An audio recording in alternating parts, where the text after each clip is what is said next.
ग्रामीण भागात सध्या उन्हाळी भुईमूग काढण्याच्या कामाला मोठ्या प्रमाणात वेग आला असून शेतकरी काढणी आणि विक्रीच्या कामात व्यस्त असल्याचे चित्र दिसून येत आहे।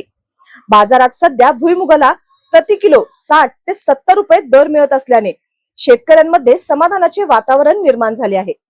नान्नी येथील शेतकरी अनिल पाटील यांनी सांगितले की यंदा उन्हाळी हंगामात भुईमुगाचे उत्पादन काही प्रमाणात घटले असले तरी बाजारात चांगला दर मिळत असल्याने शेतकऱ्यांना दिलासा मिळत आहे।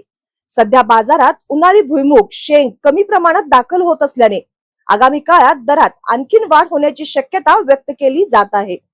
ग्रामीण भागात अनेक शेतकऱ्यांनी उन्हाळी भुईमूग लागवडीकडे वळत उत्पादन वाढविण्याचा प्रयत्न केला होता, मात्र वाढते तापमान, पाण्याची कमतरता आणि उत्पादन खर्चामुळे काही भागात उत्पादन मर्यादित राहिले आहे।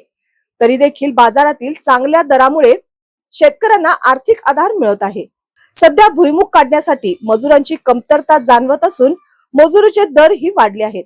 काढणी, वाळवणे, साठवण आणि बाजारात वाहतूक करण्यासाठी शेतकऱ्यांना मोठा खर्च करावा लागत आहे। असे असले तरी मिळणाऱ्या बाजारभावामुळे शेतकरी समाधानी असल्याचे चित्र आहे। दरम्यान आगामी काही दिवसात बाजारातील आवक कमी राहिल्यास भुईमुगाचे दर आणखीन वाढू शकतात असा अंदाज व्यापाऱ्यांकडून व्यक्त करण्यात येत आहे। त्यामुळे अनेक शेतकरी सध्या तातडीने विक्री न करता अधिक दराच्या प्रतीक्षेत असल्याचे चित्र दिसून येत आहे।